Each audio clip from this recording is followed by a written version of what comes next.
విమోచించడానికి వచ్చాడు. మరి అందుకనే లూకా 19:10 కూడా చక్కని మాట ఉంటుంది ఏంటంటే, నశించిన దాన్ని వెతకి రక్షించడానికి మనిషి కుమారుడు ఈ లోకానికి వచ్చాడు. మరి for the son of man came to this world to seek and save the last. రెండవదిగా యేసు పుట్టుక గురించి మనం ఆలోచిస్తున్నప్పుడు ఒక మాట మనసులో ఉండాలి. ఏంటంటే, he came as a prophecy fulfilment. Yesu ప్రభు వారు ఈ లోకానికి రావడం ఏంటంటే అది ఒక ప్రవచన నెరవేర్పు. ప్రవచనం అంటే ఏంటండి? ప్రవచనం అంటే ఏంటంటే జరగబోయేదాన్ని ముందే తెలియజేయడం అనేది ప్రవచనం. మరి ఈ యొక్క యేసు ప్రభు వారి గురించి, ఆయన పుట్టుక గురించే పాత నిబంధనలో ఒక 300 ప్రవచనాలు ఉన్నాయి, 300 ప్రాఫెసీస్. ఈ ప్రవచనాలన్నీ నెరవేర్పుగా యేసు క్రీస్తు ప్రభు వారి లోకంలో పుట్టాడు. ఉదాహరణకు ఒక ప్రవచనం ఏమైనా చెప్పాలనుకుంటే మీకు ఏమైనా జ్ఞాపకం ఉంటుందా? మరి మీకా 5:2 ఏమంటుందంటే, బెత్లెహేము ఎఫ్రాతా యూదా వారి కుటుంబంలో నీవు స్వల్ప గ్రామం అయినను నా కొరకు ఇశ్రాయేలు ఏలబోవాడు నీలో నేను వచ్చును. అంటే యేసు ప్రభువారు బెత్లెహేములో పుడతాడని మీకా భక్తుడు ప్రవచించాడు.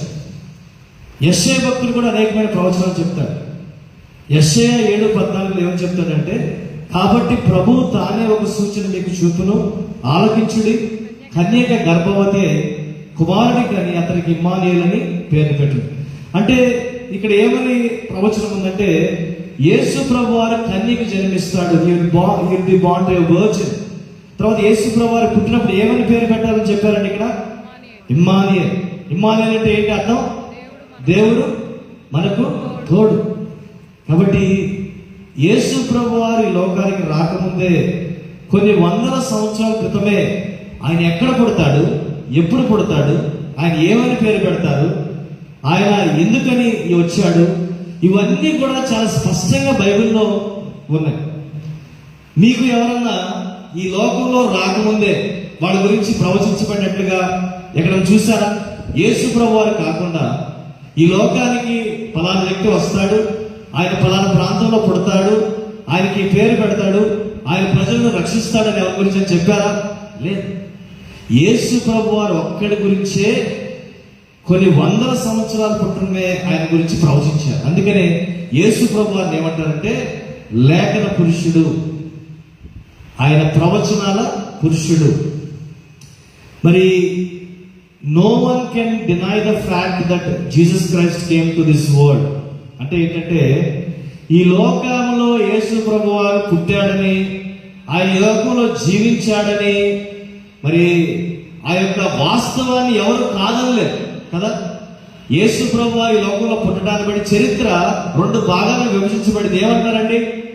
AD BC, క్రీస్తు శకం, క్రీస్తు పూర్వం. కాబట్టి యేసు ప్రభు వారు వాస్తవంగా దేవుడు మనిషిగా ఈ లోకానికి రావటం అనేది వాస్తవం. ఎన్ని సంవత్సరాలు జీవించాడు యేసు ప్రభు వారు ఈ లోకంలో? 33. కాబట్టి ఇవన్నీ కూడా వాస్తవాలు. మరి యేసు ప్రభు వారు ఈ లోకానికి రావటాన్ని ఒక కుటుంబాన్ని ఏర్పాటు చేసుకున్నారు. ఎవరా కుటుంబం?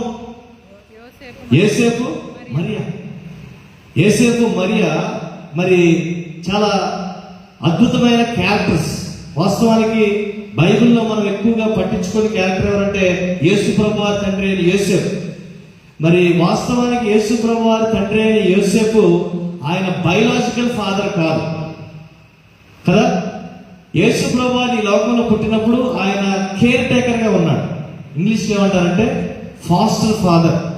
ఎందుకు ఫాస్టర్ ఫాదర్ అంటామంటే, మరి మరియా ఏ విధంగా గర్భం ధరించింది? పరిశుద్ధాత్మ ద్వారా. కాబట్టి మరియా గర్భం ధరించడంలో యోసేపు పాత్ర ఏమైనా ఉందా? లేదు. It was done by the Holy Spirit. పరిశుద్ధాత్ముడు కమ్ముకున్నాడు.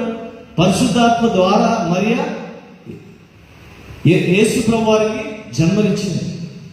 కాబట్టి యేసేపు గురించి మనకు 2 సువార్తికులు రాస్తారు. ఒకడు మత్తయి, రెండవదిగా లూకా. వీరిద్దరు కూడా యేసు ప్రభు వారి గురించి, యోసేపుని గురించి కొన్ని విషయాలు రాస్తారు. ఒక ప్రశ్న, యోసేపు ఏ గోత్రానికి చెందినవాడు? వంశావళి మనం చదువుకుంటే he belongs to the tribe of Judah. యోసేపు ఏ వంశానికి చెందినవాడు? ఒక రాజు వంశం, దావీదు వంశం. కాబట్టి యేసు ప్రభు వారు ఎవరి వంశం నుంచి వచ్చాడు? దావీదు వంశం నుంచి వచ్చాడు. ఇందాక చెప్పాను కదా, యేసు ప్రభు వారి యొక్క పుట్టుకలో మరి పరిశుద్ధాత్మ పాత్ర ఉంది, కానీ యోసేపు పాత్ర లేదు. అందుకనే ఇక్కడ మత్తయిలో 1:16 ఏమంటాడంటే, యాకోబు మరియ భర్త అయిన యోసేపుని కనెను, ఆమె యందు క్రీస్తు అనబడిన యేసు పుట్టెను. ఇక్కడ యోసేపు ఎందు అని అనలేదు, కానీ ఏమని వాడాడు? ఆమె యందు. అంటే యేసు ప్రభు వారు ఇక్కడ స్త్రీ సంతానము అని మనకు తెలియజేస్తుంది. దాని ద్వారా మనకు ఏమర్థమవుతుందంటే, యేసు ప్రభు వారి పుట్టుకలో పాప బీజం లేదు, పాప నైజం లేదు. ఈ లోకంలో మనందరం పుట్టామండి, మనందరిలో ఏమి నైజం ఉంది? పాపపు వ్యవహార సిన్ నేచర్. అంటే మనము తల్లి గర్భం నుంచి బయటకు రావడంతో మనం ఎటువంటి నేచర్తో ఉన్నాం? Sin nature. యేసు ప్రభు వారిలో ఈ సిన్ నేచర్ ఉందా? లేదు. ఎందుకంటే ఆయన యొక్క భర్త ఏంటంటే చాలా ప్రత్యేకమైన పుట్టుక. ఆయన ఒక్కడే ఒక కన్యకుని ఏర్పాటు చేసుకొని ఒక పురుషుని ప్రమేయం లేకుండా ఈ లోకంలో ఆయన పరిశుద్ధాత్మ ద్వారా వచ్చాడు. అందుకనే యేసు ప్రభు వారు స్వయంవరుడు.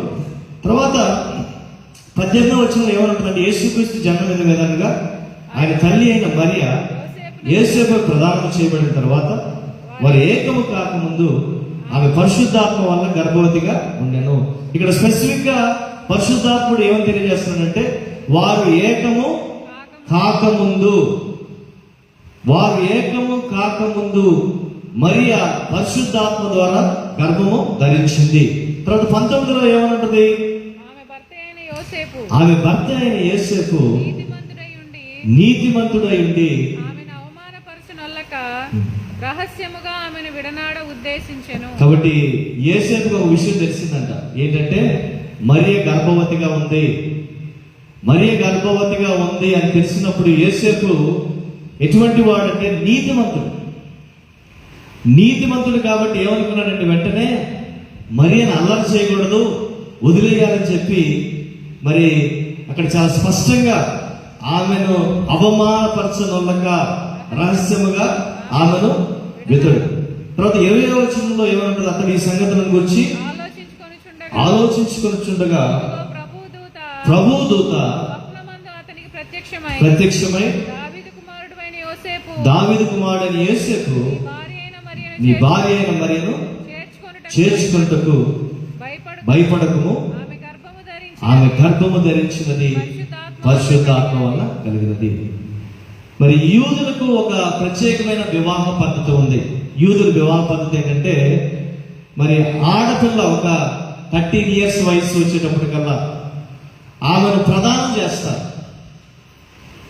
చాలా విచిత్రంగా ఉంది కదా. మన దేశంలో వివాహం ఏజ్ ఎంత ఆడపిల్లకి? 18 years. మరి ఒక 13 years గర్ల్ని ఏం చేస్తారంటే ప్రదానం చేస్తారు. లేకపోతే 15 years ఒక 10th class గర్ల్ని ఆ వయసులో యూదులు ప్రదానం చేసేస్తారు. ముందుగానే ఒక వ్యక్తి ఇతనికి భర్త అనుకొని ఈమెకు ప్రదానం చేసిన తర్వాత వాళ్ళిద్దరు కూడా వివాహం చేయడానికి 1 సంవత్సరం టైం పడుతుంది వాళ్ళిద్దరికి వివాహం అవడానికి. ఈ 1 year టైం ఏంటంటే వాళ్ళకి టెస్టింగ్ టైం అంటారు. అంటే వీళ్ళిద్దరు ఎప్పుడు కలుసుకోరు, మాట్లాడుకోరు. ఆ రోజుల్లో ఫోన్లు ఉన్నాయా? SMS, ఫోన్ కాల్, వాట్సాప్ ఇవేమీ లేవు. కానీ వాళ్ళిద్దరు కూడా కలుసుకోరు, మాట్లాడుకోరు. ఈ 1 సంవత్సరం కాలం ఏం చేయాలంటే వాళ్ళు పరిశుద్ధంగా ఉండాలి. అంటే వాళ్ళిద్దరు కూడా ఎటువంటి తప్పు కానీ పొరపాటు కానీ వాళ్ళ మీద నేరం కానీ రుజువు చేయకూడదు. ఏదన్నా నేరము తప్పు వీడు చేస్తే, ఒక పురుషుడు తప్పు చేశాడు అనుకోండి, స్త్రీ వచ్చి పెద్దలు పిలిచి ఆమె పంచాయతీ పెట్టించేసి ఇదిగో పలానా నేరం జరిపాడంటే వెంటనే వాళ్ళ మీద యాక్షన్ తీసుకుంటారు. అలాగే ఈ ఆడపిల్ల తప్పు చేస్తే వెంటనే ఆమెని పబ్లిక్ లో తీసుకొచ్చి పెద్దలు ఈమె తప్పు చేసిన రుజువు చేస్తే ఆమెని ఎలా చంపేసేవాళ్ళు? రాళ్లతో కొట్టి చంపేస్తారు. మరి ఇక్కడ చూస్తే మరియా ఒక తప్పు చేసినట్టు తెలుస్తా ఉంది. ఏ తప్పు చేసింది? పెళ్లి కాకముందు ఆమె గర్భవతి అయింది. మరియా. యోసేపు ఏమో మరియని ఏం చేశాడు?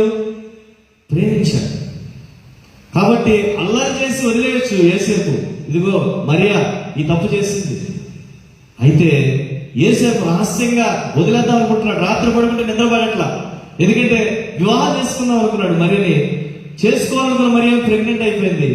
మరి ఆ రోజుల్లో పబ్లిక్ గా చేసేసి చెప్తే ఇంకా మరియ భవిష్యత్తు ఏమైపోతుంది అని చెప్పి చాలా జాగ్రత్తగా రహస్యంగా ఉన్నాడు. పడుకుంటే నిద్ర పడట్లేదు.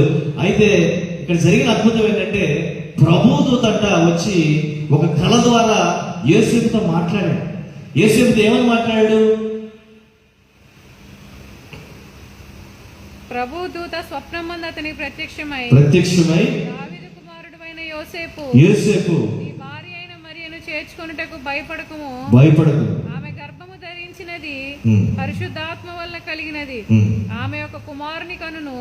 తన ప్రజలను వారి పాపముల నుండి ఆయనే రక్షించును కనుక ఆయనకి యేసు అని పేరు పెట్టుదు అని. కాబట్టి ఇక్కడ దేవాది దేవుడు ఒక దూత ద్వారా స్పష్టంగా బయలుపరుస్తున్నాడు. ఏమని బయలుపరిచాడంటే, ఇదిగో యోసేపు, నువ్వు మరియను చేర్చుకుంటాకు నువ్వు భయపడద్దు. మరియ యొక్క గర్భం ధరించడం అనేది ఒక పురుషుని వల్ల కాదు, ఒక ప్రత్యేకమైన రీతిలో పరిశుద్ధాత్మ ద్వారా ధరించబడింది అన్నప్పుడు వెంటనే యోసేపు అక్కడ ఏం చూపించాడంటే విధేయత చూపించాడు. యోసేపు అనొచ్చు, దూత నువ్వెవరో నాకు తెలీదు, అసలు పరిశుద్ధాత్మనేంటి, పరిశుద్ధాత్మ ద్వారా మరియ గర్భం అవటం ఏంటి, ఇవన్నీ నాకు తెలీదు, నాకు అవసరం లేదని చెప్పొచ్చు. అయితే యోసేపు ఇక్కడ ఒక చక్కని విధేయత చూపిస్తుంది. యోసేపు గురించి ఇక్కడ ఈరోజు ఒక్క విషయాన్ని మనం నేర్చుకోవాల్సింది ఏంటంటే, he was an obedient man. ఎంత విధేయత! ఒక దూత మాట విని మరియను చేర్చుకొని ఆమెను యేసు ప్రభు వారు పుట్టే వరకు కూడా సంరక్షించారు. He gave the protection. ఆ అవమానాన్ని ఒక గర్భవతి ఆమెను దగ్గర చేసుకొని ఆమె బిడ్డని కనే వరకు కూడా ఆమె సంరక్షణ దయచేశాడు. కాబట్టి చాలా మంచి ఒబీడియంట్ క్యారెక్టర్ గా మనం చూస్తున్నాం. మరి ఈ దినాలలో పిల్లల్లో కానీ యవనస్తుల్లో కానీ ఒబీడియన్స్ ఎంతవరకు ఉంది కదా? ఒక మిస్సింగ్ ఫ్యాక్టర్ ఏంటంటే ఈ జనరేషన్ లో మరి ఒబీడియన్స్ తగ్గిపోయింది. అవునంటారు కాదంటారు? మరి తల్లిదండ్రులకు విధేయత చూపకుండా ఇంకా అవసరమైతే ఎదురు చెప్పే తరంలో మనం ఉన్నాం. యేసు ప్రభు వారు చివరి వరకు కూడా తన తండ్రికి ఎలా ఉన్నాడు? విధేయత చూపించాడు ప్రతి విషయంలో కూడా. యేసు ప్రభు వారు ఏ ఫ్యామిలీలో పుట్టాడు? వాళ్ళ నాన్న వృత్తి ఏంటి? వడ్రంగి. వాళ్ళ నాన్నతో పాటు యేసు ప్రభు వారు కూడా ఏ పని నేర్చుకున్నాడు? కార్పెంటర్ పని. నేను దేవుని కుమారుణ్ణి, నాకేం పని అని అనుకోలా. అక్కడ యోసేపు తన బయాలజికల్ ఫాదర్ కాకపోయినా ఇక్కడ కేర్ టేకర్ గా ఉన్నాడు కాబట్టి యోసేపు ఇదిగో పలాని రంపం తీసుకొచ్చాడు. యోసేపు కట్ చేశాడు. ఒక టేబుల్ తయారు చేయండి చేశాడేమో, లేకపోతే ఒక కన్స్ట్రక్షన్ పనిలో యోసేపుతో పాటు వెళ్ళిపోయి ఆ విద్య అంతా నేర్చుకున్నాడు యేసు ప్రభువు. అంటే తండ్రికి ఏం చూపించినట్టుగా చూస్తున్నాం. మరి పాత నిబంధన అంతా కూడా దేనితో నింపబడిందంటే ఆజ్ఞలు కదా. ఈ ఆజ్ఞలకు మనం ఏం చూపించాలి? పాత నిబంధనలో వాళ్ళు ఇశ్రాయేలు ప్రజలు దేవుడు కొన్ని ఆజ్ఞలు ఇచ్చాడు. ఆజ్ఞలకు వాళ్ళు ఏం చూపించాలి? విధేయత చూపించాలి. కాబట్టి ఇవన్నీ కూడా పాత నిబంధనలో దేవుడు వాళ్ళకి ఎలా ఇచ్చాడు? ఆజ్ఞలకు ఇచ్చాడు. ఈ ఆజ్ఞలకు వాళ్ళు ఏం చూపించాలి? విధేయత చూపించాలి. విధేయత చూపించినప్పుడు వాడికి ఏముండేది? కొంత శిక్ష ఉండేది. ఇవన్నీ కూడా పాత నిబంధనలో ఉన్న ఆజ్ఞలు చూస్తే ఇలా ఉన్నాయి. నూతన నిబంధనలో కూడా ఒకసారి యేసు ప్రభు వారి దగ్గరికి ఒక ధర్మశాస్త్ర ఉపదేశకుడు వచ్చి, బోధకుడా, ధర్మశాస్త్రంలో ముఖ్యమైన ఆజ్ఞ ఏదని అడిగాడంట. ఎక్కడ ఉందంటే అది మత్తయి సువార్త 13వ అధ్యాయం అనుకుంటా 36 చదువు. కాబట్టి యేసు ప్రభు వారు ఈ పాత నిబంధనలో ఉన్న ఆజ్ఞలని రెండే ఆజ్ఞల కింద సమరైజ్ చేశాడు. ఏంటంటే అది ఒకటి, నీ పూర్ణ హృదయంతోనూ పూర్ణ ఆత్మతోనూ పూర్ణ మనసుతోనూ నీ దేవుడైన ప్రభుని ఏం చేయాలి? ప్రేమించాలి. రెండోదిగా నిన్ను వలె పొరుగువాని ప్రేమ. పొరుగువాని ప్రేమించాలి. మొట్టమొదటి ఏముంది? పూర్ణ హృదయంతో, సగం సగం హృదయం కాదు, పూర్ణ హృదయంతో, పూర్ణ ఆత్మతో, పూర్ణమైన మనసుతో ఎవరిని ప్రేమించాలి? దేవుడిని యెహోవాని ప్రేమించాలి. అంటే దాని అర్థం ఏంటంటే దేవునికి ప్రథమ స్థానాన్ని మనము ఇవ్వాలి. దేవునికి ఇవ్వాల్సిన స్థానంలో వేరే దాన్ని మనము పెట్టుకోకూడదు. వేరే దాన్ని పెట్టుకుంటే అదేమవుతుంది? అదొక విగ్రహం అయిపోతుంది. చాలాసార్లు ఒక పాట పాడుతూ ఉంటాం ఏంటంటే, నిన్నే ప్రేమితును నిన్నే ప్రేమితును నే వెనుతిరుగా నీ సన్నిధిలో. కానీ కొన్నిసార్లు ఎలా ఉంటుందంటే మన జీవితం ఒక అడిగేమో లోకంలో ఉంటుంది, ఒక అడిగేమో చర్చిలో ఉంటుంది. అంటే సంపూర్ణంగా పాట మాత్రం నిన్నే ప్రేమిస్తున్నావు, నిన్ను ఆరాధిస్తున్నావు, ప్రేమించదని అధికముగా ఇలాంటి పాటలు పాడుతూ ఉంటాం. మరి ఎంతవరకు దేవునికి ఇవ్వాల్సిన స్థానం ఇస్తున్నాం? కొన్నిసార్లు మనము యేసు ప్రభువాన్ని మొదటిగా రక్షించబడినప్పుడు ఆయన బాగా ప్రేమిస్తాం. ఆయనకి అన్ని విషయాల్లో కూడా నాకు యేసు ప్రభువారే ప్రాముఖ్యమైన స్థానం ఇవ్వాలి అని చెప్పి ఆయనకి ఇవ్వాల్సిన సమయం ఇస్తాం. రాను రాను మనకు వేరే ఫ్రెండ్స్ లేకపోతే వేరే ఫేవరెట్ ఏదో వచ్చేస్తుంది. ఆ యేసు ప్రభువాన్ని తీసుకెళ్ళిపోయి మనము ఆ స్థానం తగ్గించుకుంటే చివరికి ఆ యేసు ప్రభువాన్ని మనం హృదయం నుంచి కూడా బయటికి తీసుకెళ్లే పరిస్థితి ఉంటుంది. కొన్నిసార్లు మన స్నేహితులు ప్లీజ్ చేయడానికి వాళ్ళు ఏదన్నా చోటుకు రమ్మంటే మనం కాంప్రమైజ్ అయిపోయి కూడా అక్కడికి వెళ్ళిపోతూ ఉంటాం. అటువంటిది చేయకూడదని మనకు తెలుసు. మన బాప్తిసం తీసుకున్నాం, ఇక్కడ సంఘం ఎదుట సాక్ష్యం చెప్పాం, నేను చనిపోయే వరకు కూడా యేసు ప్రభువాన్ని ప్రేమిస్తాను, లేకపోతే ఆయన విడువనని చెప్పాం. ఇవన్నీ చెప్తాం. కానీ కొన్నిసార్లు స్నేహితులు పిలిచినప్పుడు ఆ యొక్క లోక సంబంధమైన వాటికి వెళ్ళిపోతా ఉంటాం. అయితే ఇక్కడ యోసేపు చూపిస్తున్నాడు, ఒక ఒబీడియంట్ గా తండ్రికి విధేయుడయ్యాడు. తర్వాత అక్కడ దేవుని స్వరానికి విధేయుడైపోయి అతడు ఆ మరియను చేర్చుకున్నాడు. అందుకనే బైబిల్ గ్రంథంలో ఒక కాలు చర్చిలో, ఒక కాలు బయట ఉన్న వాళ్ళని ఆ స్థితిని ఏమంటున్నారు? నులివెచ్చని స్థితి, చాలా భయంకరమైంది. అంటే అక్కడ భక్తుడు యోహాను భక్తుడు ఏమంటాడంటే, నువ్వు చల్లగా అయినా ఉండు, వెచ్చగా. అంటే యేసు ప్రభు వారి వరకు మీరు ఫైర్లోనే ఉండాలి, లేకపోతే సంపూర్ణంగా అసలు యేసు ప్రభు వారిని తెలుసుకోకుండా ఉంటే మంచిదేమో. ప్రకటన 3:15 చదువుదామండి ఒకసారి. నీ క్రియలను నేను ఎరుగుదును, నీవు చల్లగానైనను వెచ్చగానైనను లేవు, నీవు చల్లగానైనను ఉండిన మేలు. ఇప్పుడు ఆత్మ సంఘం మనకు స్పష్టంగా చెప్తున్నాడు, చల్లగానైనను వెచ్చగానైనా ఉంటే నీకు మేలు, వెచ్చగానైనను చల్లగానైనా ఉండక నులివెచ్చనిగా ఉన్నావు గనక నేను నిన్ను నా నోట నుండి ఉద్దేశించుచున్నాను. నులివెచ్చని స్థితి ఇంగ్లీష్ ఏమంటారంటే లూక్ వామ్నెస్. లూక్ వామ్నెస్ ఉంటే దేవాది దేవుడు ఏం వేస్తాడంట? ఉమ్మి వేస్తాడు.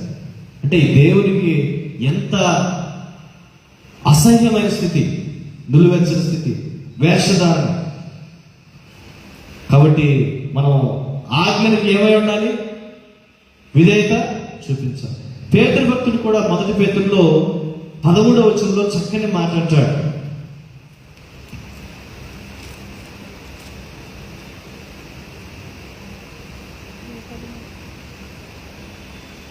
మనస్సు అనే నడుము కట్టుకొని, కాబట్టి మీ మనస్సును నడుము కట్టుకొని నిబ్బరమైన బుద్ధి గలవారై యేసుక్రీస్తు ప్రత్యక్షమైనప్పుడు మీకు తేబడు కృప విషయమై సంపూర్ణ నిరీక్షణ కలిగి ఉండుడి. కాబట్టి మనస్సు అని ఏం కట్టుకోవాలంట? నడుము కట్టుకోవాలి. సాధారణంగా మరి మనసు ఎట్లా ఉంటుందని చాలా వేగవంతమైంది. మనం ఇక్కడ కూర్చుంటాం, కానీ మనం ఇప్పుడు ఫ్లైట్లో అమెరికా వెళ్తున్నట్టు కూడా మనం ఆలోచించవచ్చు కదా. లేకపోతే కొత్తగా రిలీజ్ అయిపోయింది ఆ మూవీ ఎలా ఉంది, దాంట్లో జరుగుతున్న ఏంటి, అవి కూడా ఆలోచించవచ్చు మనం. కాబట్టి మనస్సు అనేది చాలా వేగంగా పరిగెత్తుతుంది. మనం ఇక్కడ కూర్చున్నట్టే ఉంటాం, కానీ ఎక్కడెక్కడో విషయాలు మనం ఆలోచిస్తూ ఉంటాం. అందుకని మనసు అనే నడువుని ఏం చేయాలి? కట్టుకోవాలంటే నీ మనస్సు ఎవరి ఆధీనంలో ఉండాలి? నీ ఆధీనంలో ఉండాలి. నీ మనస్సు నీ ఆధీనంలో లేకపోతే అది చంచలమైన స్వభావం లాగా అయిపోతుంది. ఇంగ్లీష్లో కింగ్ జేమ్స్ వర్షన్లో ఏమంటాడంటే gird of the loins of your mind. అంటే సాతాను ఏం చేస్తాడంటే ఎప్పుడు కూడా మన మనసుని టార్గెట్ చేస్తాడు. వాడు మన మనసులో అనేకమైన ఆలోచనలు పెట్టేస్తూ ఉంటాడు. పలు విధాలుగా మనము ఒక్క చోటే ఉంటాం, కానీ అనేకమైన ఆలోచనలు ఉంటాం. మరి ఆ దినాలలో యూదులు ఏం వేసుకునేవాడు? పై నుంచి కింద వరకు అంగి వేసుకుని దాని మీద ఏం కట్టుకునేవాళ్ళు? ఒక దట్టిలాగా కట్టుకునేవాడు కదా, అదొక బెల్ట్ లాగా ఉండేది. కాబట్టి అది బాగా పని చేసేటప్పుడు దాన్ని టైట్ చేసుకుంటాం. అంటే మనం అది కష్టమైన పని చేసేటప్పుడు అది బెల్ట్ లాగా టైట్ చేసుకొని పని చేస్తాం. పేతురు గారు ఏమంటున్నాడంటే ఆత్మీయంగా మనం ఆయనలో ఎదగాలంటే మనం ఏం చేయాలంటే మన మనస్సు అనే నడుముని పట్టుకోవాలి. అంటే ఈ మనస్సుకు అడ్డుపడే ప్రతి ఆలోచనని, ఈ సాధారణ సంబంధమైన వాటిని మనం క్యాప్టివిటీలోకి తీసుకురావాలి. అంటే ఏదైనా ఆబ్స్టికల్ ఉండొచ్చు మన విశ్వాస జీవితంలో. కొన్నిసార్లు చిన్న ఆలోచనలే అవి మనను నాటుకొని మన విశ్వాసం నుంచి దాన్ని డ్రిఫ్ట్ అయిపోయేటట్టు చేస్తాం. చిన్న వీడియో గేమ్ కావచ్చు, చిన్న చూడకూడదు కావచ్చు, చిన్న న్యూస్ పేపర్ లేకపోతే ఏదైనా మ్యాగజైన్ కావచ్చు. ఏదైనా మన ఆత్మీయ జీవితానికి అడ్డుగా ఉంటే వాటిని వెంటనే తీసేసుకొని పక్కకు వెళ్ళిపోవాలి. ఎందుకంటే మనం దేవుని బిడ్డలము, ఆయన రక్తం చేత మనము అడగబడ్డాం. దేవుడు నిన్ను నన్ను ఒక విలువైన వెలించి కొన్నాడు. ఎప్పుడైనా మన మనసులో ఏదన్నా సాతాను నాటుతా ఉంటే మరి ప్రతి విధమైన దుష్ట ఆలోచనలు మన ఆయన దగ్గర తీసుకుని వచ్చి ఇప్పుడు మన ఫోకస్ కేవలం దేవుని వాక్యం వస్తుంది. ఆ వాక్యం మీద కూడా వెళ్తున్నప్పుడు వాక్యానుసారమైన జీవితాన్ని జీవిస్తాం. అందుకనే పేతురు భక్తుడు ఇంకేమంటాడంటే మనసు అని నడుము కట్టుకొని నిబ్బరమైన బుద్ధి గలవారై ప్రత్యక్షమైనప్పుడు మీకు తేబడు కృప విషయమై సంపూర్ణ నిరీక్షణ కలిగి ఉండుడి. 14 వచ్చింది ఏమంటాడంటే నేను పరిశుద్ధుడై ఉన్నాను గనుక మీరును పరిశుద్ధులై ఉండుడని రాయబడి ఉన్నది. ఇది ఒక కమాండ్మెంట్. ఆ యేసు ప్రభువు వారు ఏమంటాడు? నేను పరిశుద్ధుడిని, మనము కూడా మీరును పరిశుద్ధులై. ఒక ప్రశ్న అడుగుతున్నాను, మనము పరిశుద్ధత లేకుండా పరలోకం చేరగలమా? కదా, అంటే ప్రతి చిన్న విషయంలో నా జీవితం ఎట్లా పరిశుద్ధతగా ఉంది, దేవుడు ఈ విషయంలో నన్ను అంగీకరిస్తాడా? ఒక అబద్ధం కావచ్చు, ఒక చెడ్డ మాట కావచ్చు, ఒక చూడరాంతి చూసిన, అంటే ప్రతి విధమైన దాంట్లో మనం పరిశుద్ధత కలిగి ఉన్నామా లేదా?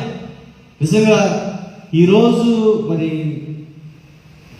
విశ్వాసంలో ఎక్కువగా ఆ పరిశుద్ధత కొరకు తపన ఎంతవరకు ఉంది, అది లోపించినట్లుగా మనం చూస్తున్నాం. అందుకనే 15వ వచనంలో కూడా చక్కని మాట అంటాడు, కాగా మీరు ఎలా ఉండాలంటే మీరు ఆ మాట చెప్పండి, మీరు ఎలా ఉండాలి?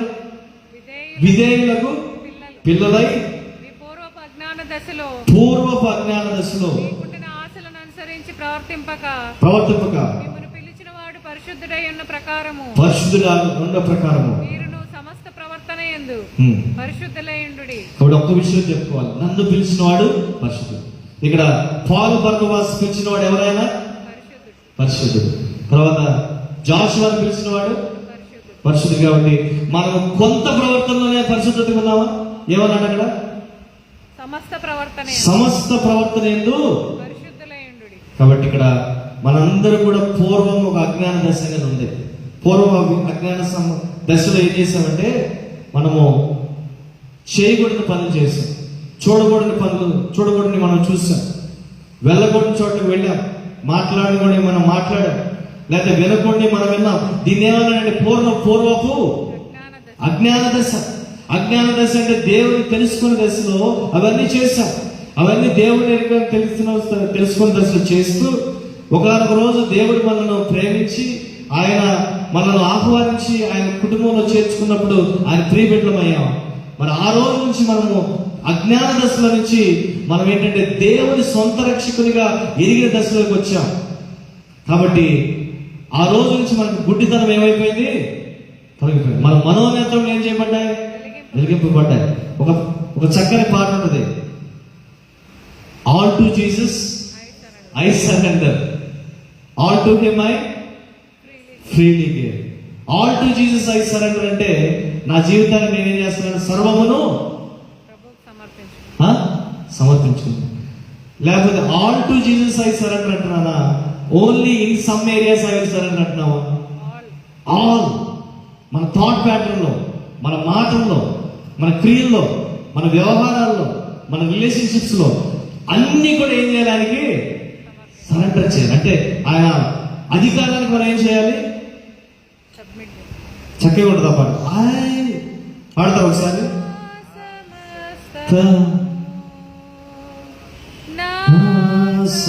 సమస్తము నా సురక్షక కానికిస్తు నా సమస్తము.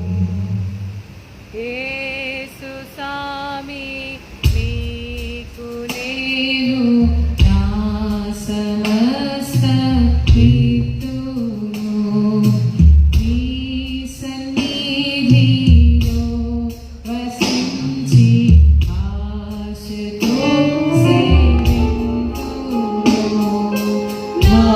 అందరూ పాడదాం. సమస్తము నా సమస్తము. పాడండి. నా సురక్ష కానికిస్తు నా సమస్తము. ఇంగ్లీష్లో పాడదాం. To Jesus I surrender, all to Him I will trust His presence. I surrender all.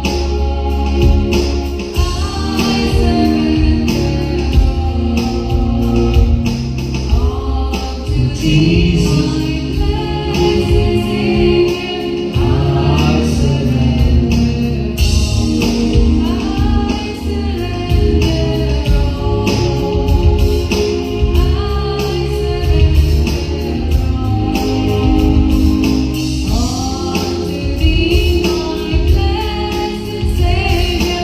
I surrender.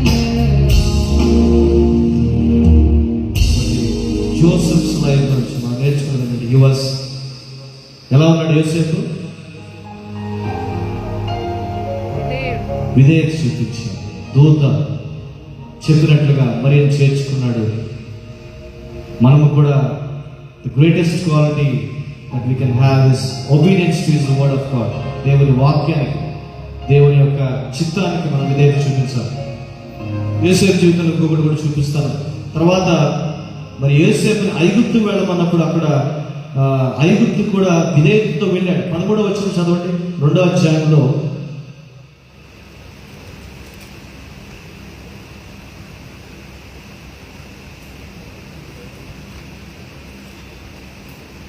మత్తయి సువార్తలోని వారు వెళ్ళిన తర్వాత ఇదిగో ప్రభు దూత స్వప్నమందు యోసేపుకు ప్రత్యక్షమై ఆ శిశువును సంహరింపవలనని ఆయనను వెతకపోవచ్చున్నాడు గనుక నీవు లేచి ఆ శిశువును ఆయన తల్లిని వెంట పెట్టుకుని ఐగుప్తులకు పారిపోయి నేను నీతో తెలియజెప్పు వరకు అక్కడనే ఉండుమని అతనితో చెప్పాను.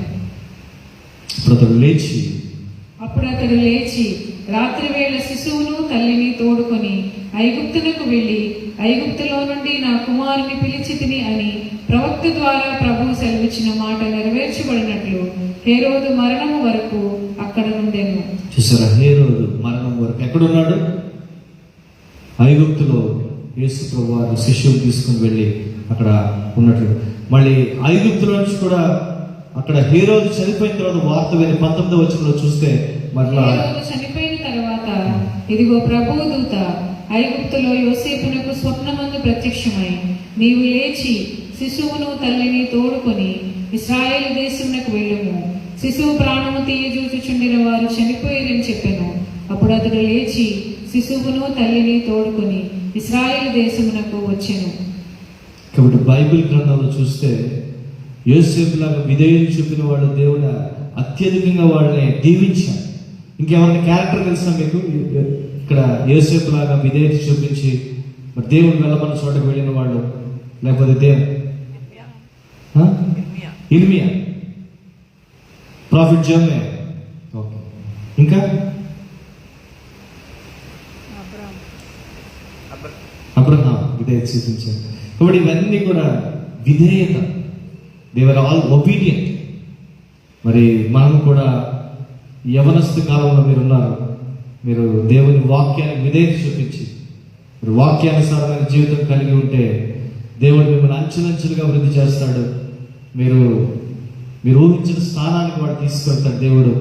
ప్రతి విషయంలో కూడా దేవునికి మనం విధేయత చూపిస్తూ ఆయన నడవలసిన త్రోవల్లో మనం నడుస్తూ మరి ఆయన ఏ విధంగా మనకి ఇచ్చే గైడెన్స్ని బట్టి ఆయన ఫాలో అవుతూ మరి ఆయన కృపలో వర్ధిల్లాలని మరి యోసేపు జీవితం ద్వారా మనం నేర్చుకుంటున్నాం.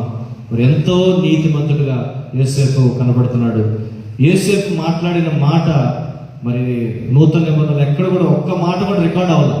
అయినప్పటికీ కూడా యేసు క్యారెక్టర్ ఎంత చక్కగా మాట్లాడుతుందంటే అతడు యేసు ప్రభువాన్ని చేర్చుకున్నాడు. యేసు ప్రభువారికి ఇవ్వాల్సిన స్థానాన్ని ఇచ్చాడు. మరి యేసు ప్రభువారి ద్వారా ఆయన కూడా అనేక విషయాలు నేర్చుకుంటూ మరి ప్రాముఖ్యంగా ఈ ఒబీడియన్స్లో మనము యేసు జీవితాన్ని మనం చూస్తున్నాం. మరి ఇచ్చిన మాటలు మన హృదయంలో పెట్టుకుందాం. మరి తలలోంచి ప్రార్థన చేసుకొని ముగించుకుందాం. మరి యేసు ప్రభు వారి లోకానికి రావడానికి ఏర్పాటు చేసుకున్న ఆ కపుల్ మరియా యోసేపు. మరి యోసేపు జీవితంలో విధేయతను మనం చూస్తున్నాం. స్వప్నమందు దూత మాట్లాడుతున్నప్పుడు మరియను చేర్చుకున్నారు. ఆమెను విడనాడలేదు. ఆమెను బహిరంగంగా అవమానించాలని అనుకోలేదు. కానీ ఆమెను చేర్చుకుని లోక రక్షకుడి జన్మానికి ఆయన కూడా తోడ్పడి తండ్రిగా యోసేపు తన బాధ్యతను నమ్మకంగా విధేయతగా నెరవేర్చాడు. మన జీవితాల్లో మరి విధేయత ఎలా ఉంది? మనము దేవుని మాటలకు వాక్యం చదువుతున్నాం. మరి వాక్యానికి తగినట్టు విధేయత మనకుందా? మన పెద్దలకు విధేయత చూపించగలుగుతున్నామా? తల్లిదండ్రులు పెద్దలు మనకి ఏదైనా ఒక మాట చెప్పినప్పుడు మనం విధేయత కలిగి ఉంటున్నాము. ఒబీడియన్స్. మరి విశ్వాసంతో పాటు విధేయత ఉంటే దేవుడు మనల్ని అంచెలంచెలుగా ఎదిగేటట్టు చేస్తాడు. మరి అటువంటి ఉన్నతమైన స్థానానికి మనం వెళ్ళాలంటే విధేయత. ఇస్సాకు, అబ్రహాము కుమారుడైన ఇస్సాకు తండ్రికి విధేయుడిగా ఉన్నాడు. దేవుడు ఇస్సాకును అత్యధికంగా ఆశీర్వదించాడు. యోసేపు ఐగుప్తులో అతడు విధేయతగా ఉన్నప్పుడు రాజు తర్వాత రాజు స్థానాన్ని ఇచ్చాడు. దానియేలు, షద్రకు, మెషకు, అబేద్నెగో యవనస్తులు వాడి చెరలో కొనుకోబడిన వారు కూడా విధేయత కలిగిన వాడి జీవితం మనం చూస్తున్నాం. కాబట్టి విధేయతతో పాటు పరిశుద్ధమైన జీవితం కలిగి ఉండటానికి మనం ప్రయాసపడదాం. పరిశుద్ధుల జీవనం మా దేవానికి వందనాలు. దేవ, మరి అనేకమైన క్రిస్మస్ క్యారెక్టర్స్ మాకు కనబడతా ఉన్నాయి. మరి యోసేపును మీరు మీ తల్లిదండ్రుల ఈ లోకంలోకి రావడానికి మీరు ఏర్పాటు చేస్తున్నారు తండ్రి, మీకు వందనాలు. మరి ఆ కన్య పరిశుద్ధాత్మ ద్వారా గర్భం ధరించి కుమారుని కన్నదని వాక్యం సెలవిస్తూ ఉంది. యోసేపు ఒక ఫాస్టర్ ఫాదర్గా మరియను చేర్చుకున్నాడు. దేవామని విడనాడకుండా చివరి వరకు సంరక్షించి లోకరక్షకుడు జన్మించే వరకు కూడా అతను నమ్మకంగా విధేయత కలిగినట్టుగా మనం చూస్తున్నాం. మా జీవితాల్లో కూడా విధేయత కలిగి ఉండడానికి సహాయం చేయండి. పరిశుద్ధమైన జీవితం కలిగి ఉండడానికి సహాయం చేయండి దేవా. మరి విధేయతలో ఎదగడానికి సహాయం చేయమని ప్రతి అడుగు నీ వాక్యానికి, నీ స్వరానికి విధేయత ఉండడానికి సహాయం చేయమని అడుగుతున్నాం. మరి వచ్చే వారం జరగబోయే యూత్ క్రిస్మస్ గురించి ప్రత్యేకంగా ప్రార్థన చేస్తున్నాం. ఎవరి బిడ్డలు మీరు సిద్ధపరచండి. అనేకమైన ఎవరి బిడ్డలు తీసుకొని రండి దేవ. దూర ప్రాంతం నుంచి వస్తున్న డాక్టర్ జోయల్ గారితో మీరు ఉండమని అడుగుతున్నాం. మీ నోటి కొరకు వాడుకోండి. యవనస్తులకు అవసరమైన వర్తమానాన్ని దయచేయండి. క్రీస్తు పుట్టుకలో ఉండిన ఆ యొక్క గొప్ప ఔతిథ్యం, the purpose of Christ coming to this world స్పష్టంగా ఆ రోజు ప్రకటించబడ్డానికి సహాయం చేయమని అడుగుతున్నాం. మీ చిత్తంలో ఉన్న ఎవరి బిడ్డలందరినీ కూడా తీసుకురండి. మేము ఇక్కడ కూడి ఉన్న ఎవరి బిడ్డలకు ప్రార్థన చేస్తున్నాం. వారు మీరు ఎదగడానికి సహాయం చేయమని అడుగుతున్నాం. ఎవరి కాలం అందే కొంతమంది రక్షించబడ్డారని బట్టి మీకు వందనాలు. రక్షణలో స్థిరంగా ఉండడానికి సహాయం చేయండి. అపవాదికి చోటు ఇవ్వకుండా సహాయం చేయమని అడుగుతున్నాం. దుష్టుడి యొక్క తంత్రాలు లయపరచమని అడుగుతున్నాం. పరిశుద్ధతలో వెళ్ళడానికి సహాయం చేయండి. నీతి కలిగి జీవించడానికి సహాయం చేయమని అడుగుతున్నాం. మీకు ప్రథమ స్థానాన్ని ఇచ్చి మిమ్మల్ని ఆరాధించేటట్టు ఉండడానికి సహాయం చేయమని అడుగుతున్నాం. మీరు వారి జీవితానికి రాజుగా ప్రభువుగా ఉండండి. వారు తీసుకునే ప్రతి నిర్ణయంలో మీరు ముందట నడిపించమని అడుగుతున్నాం.